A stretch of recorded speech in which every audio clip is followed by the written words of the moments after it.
How's it going? I'm Peter Marsh and it's time for another Aether and ATX video. So today's video is not going to be good for just watching on YouTube. I highly recommend you just put this on, put your phone down, just listen to it while you're doing some other kind of task.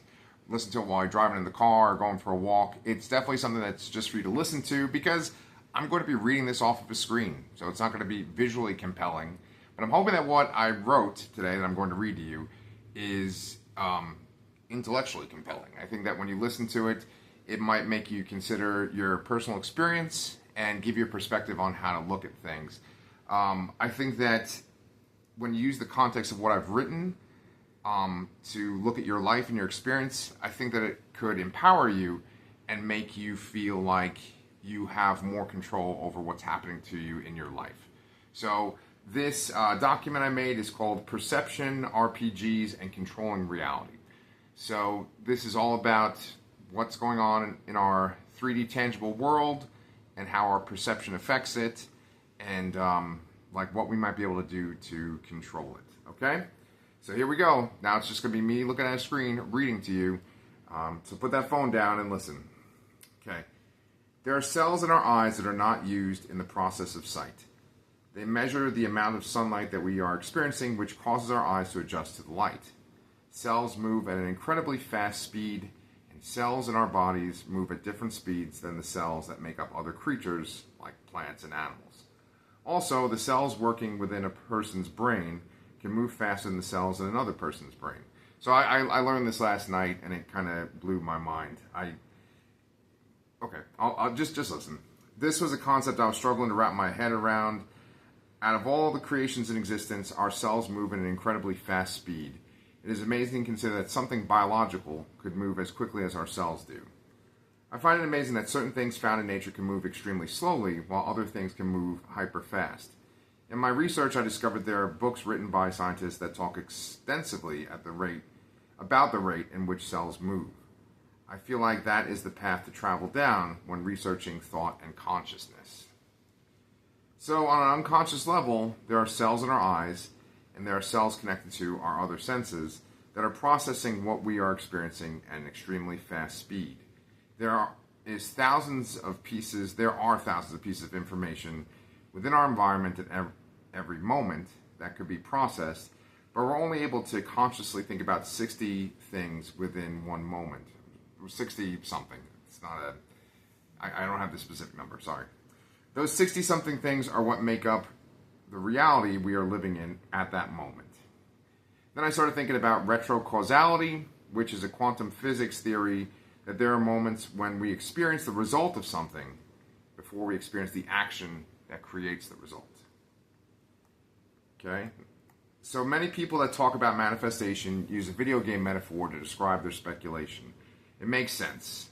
We have created video games, and video games are basically a representation of our experience that we've put together using technology we have developed.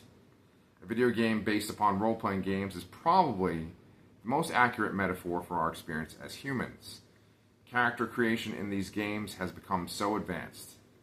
You can design the shape, size, color of a character's eyes. The same goes for every physical aspect of the character you're creating, their gender, how old they appear. There are two primary ways that you can approach the creation of a character in an RPG video game. You can have an idea for a character with a fully fleshed out backstory that you created, and then you can create a character who physically matches the story you developed. The other way is that you roll through each menu, designing their eyes, their muscular build, the amount of scars they have, the texture of their hair, etc. You choose each version of each feature that excites you, then you retroactively come up with a backstory based upon how the character looks. More often than not, I have created characters the second way. I find features that excite me the most, red eyes, long pale hair, etc., and then I figure out what would make a person look like that. What kind of experiences did they have in life that makes them look the way they do? The main guiding factor, which influences a lot of character creation, regardless of which of the two approaches you take, is the class that you choose for the character. 9 times out of 10, you have to choose the character's class before you can physically design them. When you're building a character like a barbarian, you have to determine if you're going to make a character that physically matches what a barbarian would look like, or if you want to go completely against character. The character can look like Conan, covered in scars, bulging muscles, a worn, angry-looking face, or you could have a sense of humor and make a super thin, weak-looking fop of a barbarian. Of course, there is any option between those two polarized choices as well. There are limitations for how you can design those characters. Going with the role-playing example, there's a specific set of eyes that you could choose from, a specific set of outfits they could wear. There are only so many races you could choose from when designing your character. The clothing represents their standing in society, what financial class they are in. The amount of scars they have represents the amount of battles they've been in or the amount of abuse they have taken. How attractive they are influences the amount of charisma they have, which will affect how non-player characters, NPCs, react to them in specific situations. It is your choice as a designer to determine which of the options in front of you will use to make this person. Retrocausality, you will create the character and then you create the backstory that explains why they appear the way they do. Is that what happens in life? Are we characters that are designed by nature, and then I put in parentheses genetics, and the environment around us, and then we establish our backstory that explains why we appear the way we appear, and we are able to do what we're able to do? Or are we characters that have a specific identity and established backstory, and then we are physically designed to become that identity? It all comes down to what you believe in. Are we created by a God or by our own higher consciousness before we are born, and then we grow into the person that has been designed? Or are we born and have experiences that create our own backstory, and that influences what we can do and how we appear? People of faith, whether it's religious or metaphysical, would say it's the first option. Materialists would say it is the second option. It all comes down to, do you have a purpose before you exist, or do you exist and find your purpose? But going back to retrocausality, when you're playing a video game or a role-playing game, you have an assumption of what the game expects of you. The assumption is often based upon the class you've chosen, plus the overarching story the designer has created. You go through the experience and you take note of pieces of the information you are given. There's so much information in a role-playing game or a video game where unless you are taking meticulous notes at every given moment, there's information that you're going to overlook. Then you eventually reach the end of the experience. You either die in the game or you reach the end of the story. In either case, there is this moment of retrospection. You can either find out information about the video game, learning about the things that you overlooked the first time around, or your friend, who ran the role-playing game, can tell you about the things you missed in your adventure. Little side journeys that you could have taken, side characters that could have had more relevance. Is that what is happening to us right now? Are we overlooking information that would be useful in our experience of the master story? Also, what is the master story of the world that we're living in? When we die and we are not satisfied with the results of the adventure that we had, do we go back into the game and start over? Do we play as the same character we designed, or do we play as a completely different character from another class with a different appearance? Using that metaphor, the assumption is that the experience is set in a specific time frame, and you're experiencing the same environment and same moment, but a second time over. That eliminates the idea that time is moving forward, and that if I died in 2026, I wouldn't start over in 1982 when I was born, but would instead play the game again starting in 2026. Video games take so long to develop and they exist within the physical parameters of the game itself. If you died in 2026 in a video game, you'd go back and redo the story that takes place in 2026 in the video game. If you wanted to, and the friend that ran your role-playing game was willing, you could replay the role-playing adventure that they just ran. That would be a really patient friend. More than likely, they would want to move on to a new adventure. Maybe they have a lot of investment in the world you're playing in and in the history of that world. They'd want the story to keep moving forward, and so your new character would be born into a world that exists after the adventure you just completed. So once again, it comes down to, is there a grand design and a specific story that someone wants to tell? God or your higher consciousness? Or is it time moving forward and there is no actual design? You just have your time in this world, and you are what the environment and your experiences made you into. I put a question mark there, so that should be a question, I guess. If you're able to play a video game a second time, or you had that friend that was willing to run the role-playing game a second time, you would have all the knowledge of the experience you had the first time. You would know what to expect from every encounter. This time around, you'd be paying closer attention to information you chose to overlook the first time. You chose to overlook information the first time because you felt that it wasn't relevant to your character or that it wasn't interesting. You had a goal you wanted to achieve based upon the character you created. You decided not to explore an ancient crypt because your character was a warrior and you felt they needed to find the person who had slaughtered their family. You decided to skip the side quest where you protected a traveling princess because you created a rogue and you were interested in stealing things from her castle while she was gone. You made assumptions for what your character needed to do based upon the character you created, the backstory you gave them. You chose what information you would pay attention to. In both video games and role-playing games, more often than not, regardless of the class you have chosen or the specific skills you have given your character or the backstory you wrote, the person that set up the game has a main idea for what the adventure is going to be. You might have created a paladin that wants to go after the necromancer that killed off the rest of your fellow devoted warriors, but the designer has made a dragon attack the city you have traveled to, and you have no choice but to fight it. There's a lot of examples where people want revenge, right? in my little essay here. Anyway, when you are playing a role-playing game or you're playing a video game, you have an awareness of what you can expect based upon the history of the designer. You might know that the friend who is running the role-playing game is really into vampires, and you're playing an adventure set in Ravenloft. You have an idea of what your experience is going to be like. You might have watched trailers for the video game you're going to play, heard information from your friends that have already run through the game, or can speculate what the game is going to be like based upon other games that you have played by that studio. Or you can guess what the game will be like based on the controls of the game itself and the artwork on the loading screen. There is this knowledge of what you are going to experience in either case before you begin to have the experience. It affects the information you're going to put active attention on while you're playing. Reality doesn't work like this.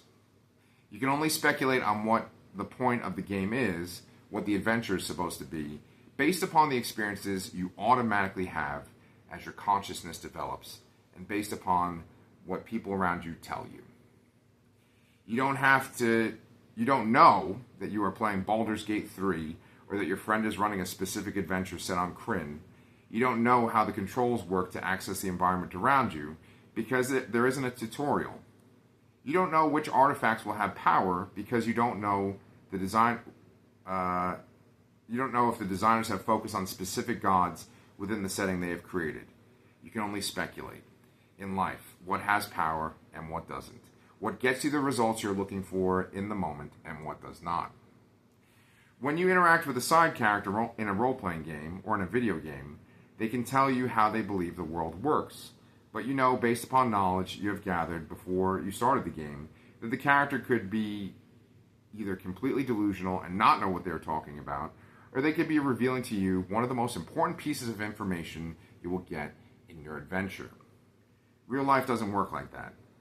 The only thing that proves the validity of the information you are given is the experience you have using the information you've been given. So what do I actually believe? Do I believe there is a designer for our experience? God, our higher consciousness? Based on my experience of 43 years of life, I would believe that God, our collective consciousness, and reality, which I put in quotation marks, itself are all the same thing. God, collective unconsciousness, science, evolution, whatever name you give the reason you are having an experience is all the same thing.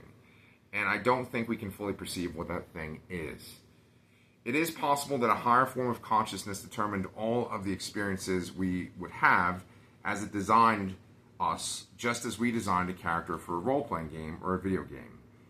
If it is then possible that a higher form of consciousness is just one piece of a greater consciousness, and the greater consciousness is reality/God. One of the main theories brought up in manifesting media is the idea that we are all just aspects of consciousness, experience in reality, so that reality can have an awareness of itself. I still don't understand why reality needs to have itself reflected back upon itself. I think about all of this from a storyteller perspective.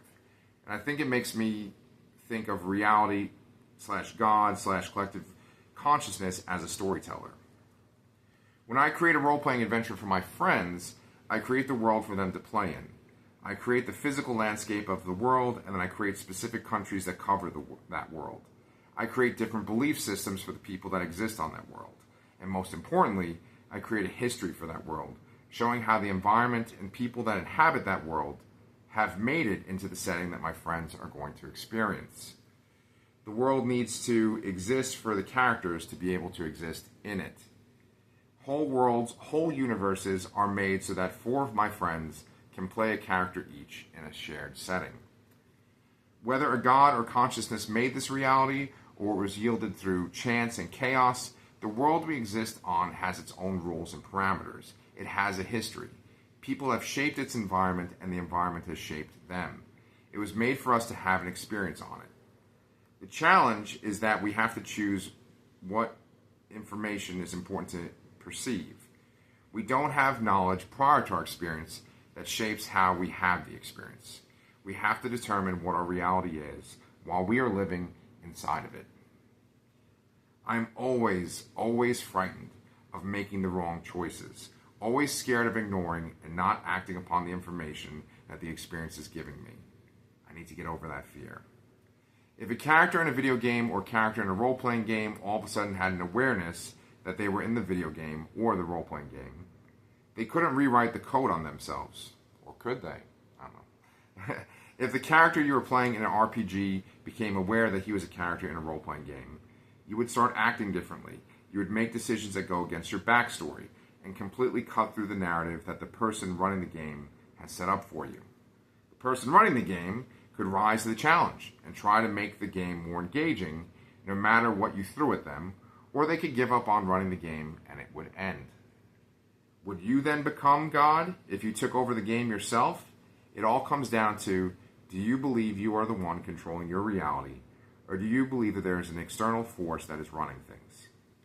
You could run the RPG if you believed you were as good as the person who had been running it previously, if you had a strong understanding of the mechanics of the game. Otherwise, you would just be delusional, and the experience would not be as enjoyable as the one that the other, once again in quotation marks I put there, was running it for you. You could cut out the information that you believed was important. At the end here, almost 20 minutes, we got this. You listened to the whole thing. You're freaking amazing. I don't know how to summarize all of this and bring it to a conclusion. I think regardless of your belief in God or your own higher consciousness, the results are the same. You're existing as a character in a story. You have a physical body and abilities that are based on your backstory.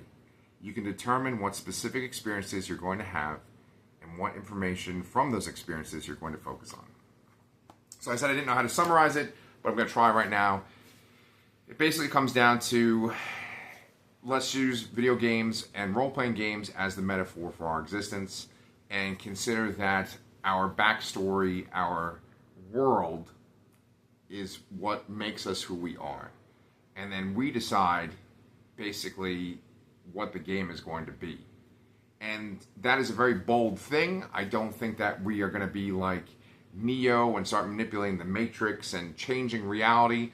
But I do think that when you come up with your own personal idea of what the point of the game is, then you will know what information to look for in the game. And I keep saying it's a game, but I'm not being like people on TikTok or whatever that are saying like, it's all just a game. I'm saying game is basically the metaphor for our experience. And so what we have to do is determine what our experience is going to be. What do we want our experience to be? And then when we determine what our experience is going to be, then that will give us the information that we need to reach the goal, to figure out what we're supposed to be doing. And believe me, I struggle with that all the time.